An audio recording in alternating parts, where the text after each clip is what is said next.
I ain't stopping anytime, no deny. Skills balance, no decline. Stay defined. Power moves with the rhyme. On the MI. See I be like glide on the beat I fly. What's up, y'all? It's your boy Magneto again.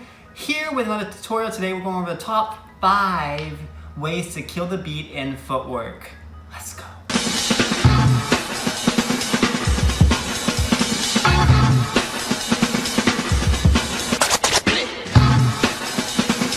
Number 1 is your 8 count or and 1 count, okay? This is basically the easiest beat to hit. This is the most basic. You do whatever and stop and whatever pose, right? It's the easiest one to do. Now to train this style, all you really have to do is put on a beat and then freestyle your footwork and then catch that 1 count every single time, as you see I do here. Da-da-da-da, CC, and hook, basically any move. So the easiest way to train this again is put on some music, throw down footwork, and just listen to that 1, 8, or and 1 count and keep hitting that freestyle hit. So always stop or hit a pose or some kind of thing in footwork on that 1 count.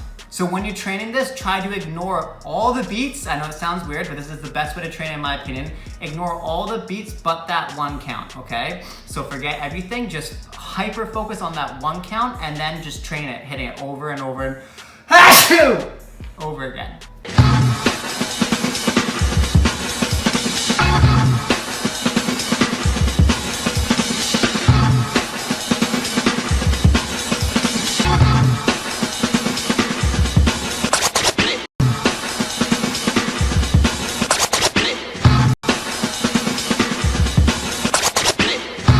Okay, number 2 is your scratches. So basically for your scratch, all you're doing is you're taking a 7, 8 count and you're adding a 7 and 8 to hit it, okay? So you're splitting up a 2, 1, 2 into a 1 and 2. So that's 3 things you're hitting there. So it could be a simple kick, kick, hit, right? Or it could be as complicated as 3 different moves very quickly. So the best way to practice this is play a beat that has a continuous scratch all the time. Like DJ Renegade, Amen, Amen, Amen, Amen. Anyways, the track has a scratch, 7 and 8 in it that keeps repeating itself. So it's a really good track to keep pressing it to. So you're gonna freestyle your footwork. Again, listen to nothing but that scratch that comes every other 8.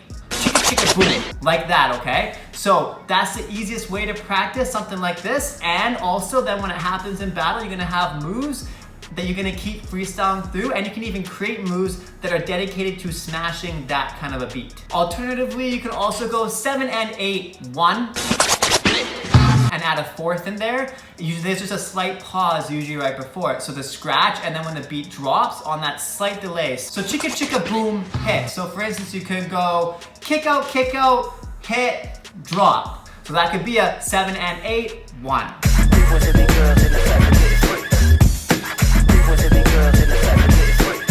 Alright, number 3 is your SloMos. This is basically to hit that like screeching sound you hear in this song that goes on behind the scenes, okay? So this is when you want to start going more in depth into musicality, past the 1 counts, past the scratches, and you want to go behind the overlaying beat into kind of the screeches and whatever people put behind the track, okay? So this gives a really nice accent to your basic flow. If you're always on that 1 and 2 and 3 and 4 and 5 and 6 and 7 and 8 or 5 and 6, 7 and 8, that kind of a beat is very basic to hit. This is when you start getting more in depth with that,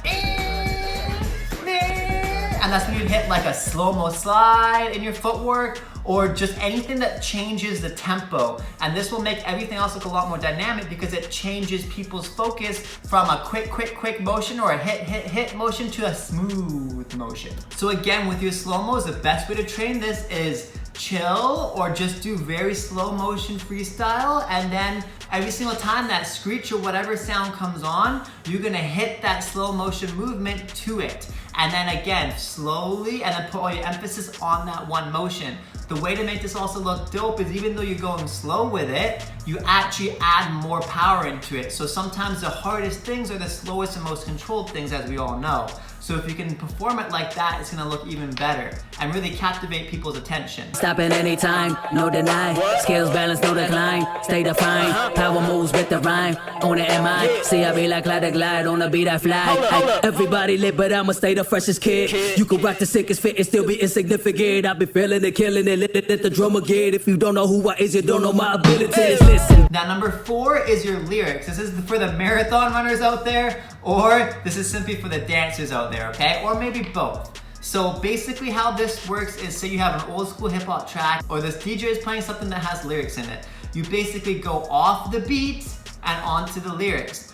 But the lyrics, 90% of the time, unless it's a garbage track, go with the beat. So you're still gonna be dancing with it and everyone's gonna be feeling you, but you're not gonna be on the main beat line. You're gonna be on the lyric line. If the person's singing and he's emphasizing like 3s and 5s and 7s, all the beats that we don't necessarily hit so often, it's gonna change your tempo and your flow to match that, which is actually gonna be really, really cool for people to watch because it's gonna show your level of musicality on another level.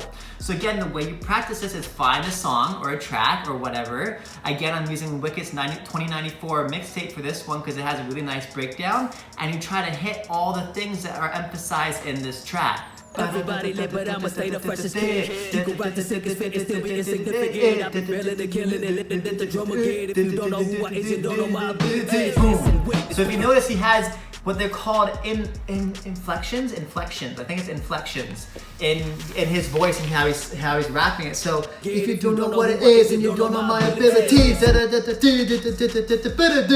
right? So it's whenever he emphasizes a word, that's where you hit something with it. So spam hit, and this is where you really, if you can smash this, woo, people are gonna be going crazy because it's super hard to do because it requires knowing not just the track, but you have to know his flow or her flow. The person who's rapping it or singing it, you gotta know exactly their ins and outs, and you're matching it with your body. You know what I mean? So this is one of the things that gets me most hyped because when someone can hit that like to the T, woo, there's not that much that's nicer than that. So again, the best way to practice this is start with one track, replay it over and over and over again, and again, practice hitting each one of those inflections I think is the right word for it.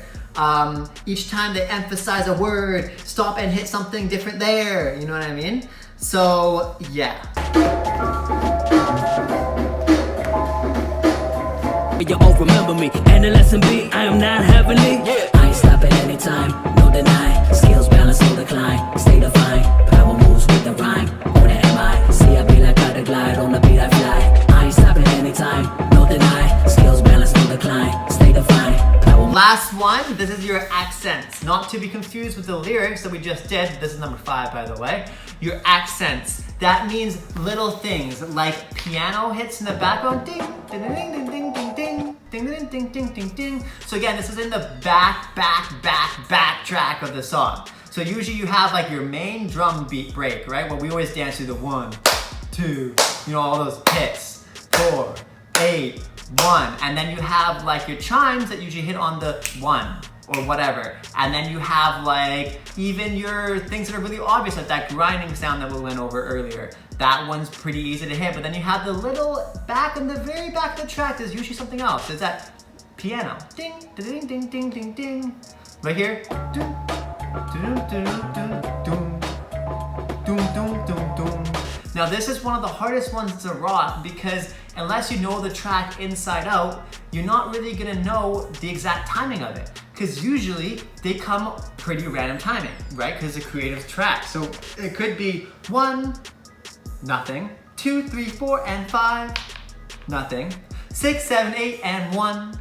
Or you can count at 1, 2, 3, 4, 5, 6, and 7. Like, I personally find it easier if I just keep track of it in an 8 count and it's just nothing. You just drop out. 1, 2, 4, 5, 6, you know what I mean? And I know this is probably the worst way ever to count it, but that's what works for me. So then you can kind of have like a secondary clock going at the same time listening to that. But when you're training it, you can train it to this, okay? So this is more so where you're gonna get your little flavorful things. This is not so much for like your big hits or your things. This is more so for like your shoulder groove, your hit, arm, step, step, hand, here, here, here. This is for your little like micro movements. because usually this is going too quickly and too randomly for you to actually be able to hit it on a consistent thing. So you can totally go hit, hit, like that if you want, or doom, doom, doom, move, move, stop, move, move, move, stop, move, move, move, move, stop. So you can rock it like that if you'd like, or you can rock it whichever way you really want. But the point of it is that you're training your brain to listen to a different part of the music. So again, the best way to train this in my opinion is play a track that has a piano riff in the back or something different in it that you can continuously hit over and over again with a ding, ding, ding, ding, ding, dong, boom, boom, boom, boom, hit, like whatever, and try to hit it with more so groove, shoulders, body, hand motions, shifting them on the ground, your feet, like little hip twists, like try to do micro movements with it rather than going like crazy big with it, because that's where you can really get feeling in footwork and groove, and that's where you're really gonna start standing out from the average Joe. All right, y'all. I hope that helped. This is my look at how to improve your musicality in footwork. This is one of my most favorite things to do, and I think it's something that's very overlooked within breaking. All the top footwork cats are doing this, it's just people don't really talk about it that much. So I want to bring it to light because footwork is the core of this dance. It's the core of breaking, and if we don't know how to dance in it, if we don't know how to hit all these different beats and how to rock a track in our footwork, what the heck are we doing? So, hope this helped. This is your boy Magnus.Magneto from Now Never Crew. If you like this video, please comment down below, like the video, subscribe, and smash that bell button for more videos. Thank you so much for watching. I'll see you tomorrow. Before you go, if you're not completely sick of my face already, don't forget to get my free course, Breaking Made Simple. To access the course, all you have to do is go to the link down below. To get the free download, all you have to do is join the Facebook group, Breaking Made Simple, which is a hub for people to learn, grow, and just get better and become the best B-boys they possibly can, man.